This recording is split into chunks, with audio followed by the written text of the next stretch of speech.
Depuis Bretenoux et sa confluence avec la Serre, jusqu'à Souillac, la vallée de la Dordogne s'étend sur une quarantaine de kilomètres, au cœur de paysages parmi les plus séduisants de France.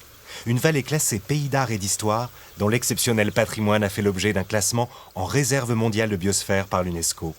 Un territoire durable qu'on m'a invité à parcourir à pied et en vélo, au gré des nombreux sentiers de randonnée et des véloroutes. Mon voyage a commencé en lisière du Ségala, l'un des contreforts du Massif central, dont j'ai descendu le rebord vers la région du Limargue et Saint-Céré.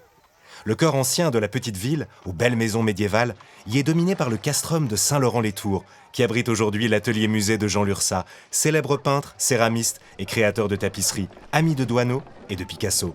À ces tours irréductibles répond sur l'autre rive l'élégant château Renaissance de Montal, édifié au XVIe siècle.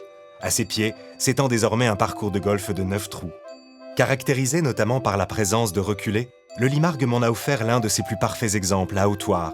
Outre le village, classé parmi les plus beaux de France avec ses manoirs et ses gentilhommières, la commune possède ainsi un superbe cirque naturel où j'ai pu m'essayer au plaisir de l'escalade. Ces cirques entaillent les plateaux calcaires, les Causses, aujourd'hui réunis au sein du parc naturel régional des Causses du Quercy.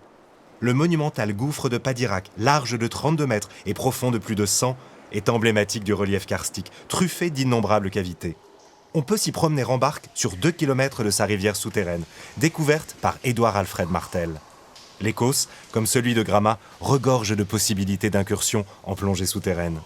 À quelques kilomètres, Loubresac, autre plus beau village de France, m'a offert le charme intact de ses maisons ocre à toit pentu, et sûrement l'une des vues les plus enchanteresses sur le large ruban bleu et vert de la vallée de la Dordogne.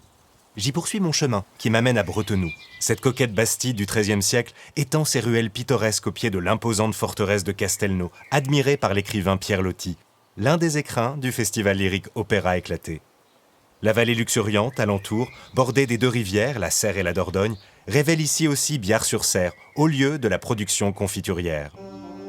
Plongé dans le passé de la Dordogne, j'ai réalisé le rôle de cette rivière Espérance, jadis vitale pour les régions que celle-ci arrose.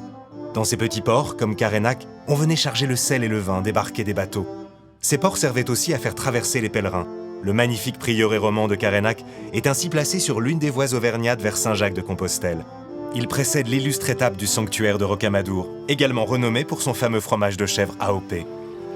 Amateur de descente douce en canoë, j'ai levé l'ancre à Carénac, d'où j'ai pagayé jusqu'aux falaises de Gluges, village perché dont l'église reste attachée au souvenir d'Édith Piaf, qui venait y prier lors de ses convalescences. Une escapade à vélo sur le Causse de Martel m'a permis de découvrir la cité aux 7 tours, son train à vapeur, le Truffadou, et bien sûr, ses succulentes truffes noires. À Creysse, en aval de la rivière, c'est la délicieuse noix AOP du Périgord qui est à l'honneur. Dans le méandre de la cave, j'ai attrapé une canne pour une partie de pêche à la truite avant de visiter les fascinantes grottes du village.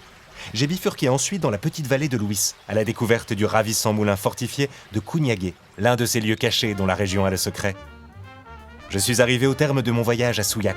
Sa splendide abbatiale romane à 3 coupoles vaut assurément le détour, tout autant que son musée de l'automate, unique en Europe, et, en juillet, son célèbre festival de jazz Simcoe Pense. Une note finale cuivrée, pour un voyage tout en contraste.